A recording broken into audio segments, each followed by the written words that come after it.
ఈరోజు ఉదయం సుమారు 7 గంటల సమయంలో చిల్డ్రన్స్ పార్క్ రోడ్ లో ఆదిత్య నగర్ ఆ ఏరియాలో ఖాళీ స్థలంలో ఒక లేడీ చనిపోయి పడినట్టు మాకు సమాచారం వచ్చింది.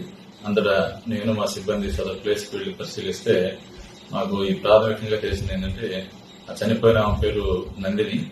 ఆమెకి ఈ కోటమెట్టకి చెందినటువంటి జువలదిన్నె శ్రీహరి అనే అతనితో 5 సంవత్సరాల క్రితం వివాహం జరిగింది. పెద్దలు గురించిన వివాహం. వాళ్ళకు ఒక పాప ఉంది. ఈమెకి ఎక్స్ట్రా మ్యారిటల్ అఫైర్స్ ఉన్నాయనే దాని మీద భార్యాభర్తల మధ్య ఈ గొడవ జరుగుతా ఉన్నాయి. గతంలో కూడా ఒకసారి మ్యూచువల్ డైవర్స్ కోసం అప్లై చేసుకున్నారు. తర్వాత మళ్లీ కలిసి కాపురం చేయాలనే దాని మీద ఆ విషయంలో డ్రాప్ అయ్యారు. రీసెంట్ గా 9 నెలల నుంచి ఈమె సపరేట్ గా ఉంటుంది. వాళ్ళ అమ్మాళ్ళ దగ్గర ఉంటుంది. బెంగళూరులో ఒక ప్రైవేట్ జాబ్ చేస్తా ఉంది. భార్యాభర్తలు కూడా మాట్లాడుకుంటా ఉన్నారు. నిన్న బయలుదేరి నెల్లూరు వస్తున్నట్టు ఈ భర్తకి చెప్పింది. ఇతను ఎర్లీ మార్నింగ్ పికప్ చేసుకోవడానికి ఈ మెడికవర్ జంక్షన్ కాడికి వెళ్లాడు.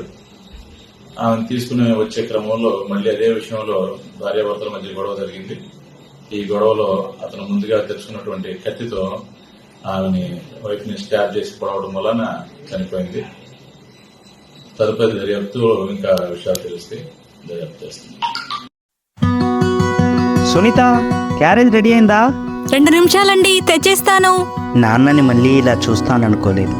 ఆ రోజు రాత్రి నాన్నకి హార్ట్అటాక్ వచ్చినప్పుడు ఆ టైంలో ఏ హాస్పిటల్కి వెళ్ళాలో ఎంతమందికి కాల్ చేసినా అందరూ చెప్పింది ఎన్ఎల్ హాస్పిటల్. తీసుకువెళ్లిన వెంటనే సమయం వృధా అవ్వకుండా డాక్టర్ నాగేంద్ర ప్రసాద్ గారు నాన్నకు ట్రీట్మెంట్ మొదలుపెట్టారు. ఆయనకు గుండె సంబంధిత వ్యాధులపై ఉన్న అపార అనుభవం, నైపుణ్యంతో పాటు పేషెంట్పై ఆయనకున్న శ్రద్ధతో నాన్నకు సులువుగా ట్రీట్మెంట్ చేశారు. కానీ నా మనసులో ఒక్కటే భయం. ఇంత పెద్ద హాస్పిటల్, కార్పొరేట్ స్థాయి వైద్యం ఎంత ఖర్చు అవుతుందో తెలియదు. కానీ నాన్న సంతోషంగా ఇంటికి తిరిగి వచ్చేటప్పుడు ఆ బిల్లు చూసి ఓ సాధారణ ఉద్యోగినైన నాకు ఒక ధైర్యం వచ్చింది. అన్ని కార్పొరేట్ హాస్పిటల్స్తో పోలిస్తే తక్కువ బిల్లే అయింది. నాకు ఏ సమయంలో అయినా అన్ని రకాలుగా తోడుంది ఎన్ఎల్ హాస్పిటల్. ఇది ప్రతి సామాన్యుడి హాస్పిటల్. ఎనలేని అనుబంధం. NL hospitals. వాటర్ ట్యాంక్ ఎదురుగా మాగుంట లేఅవుట్, అన్నమయ్య సర్కిల్ దగ్గర, నెల్లూరు.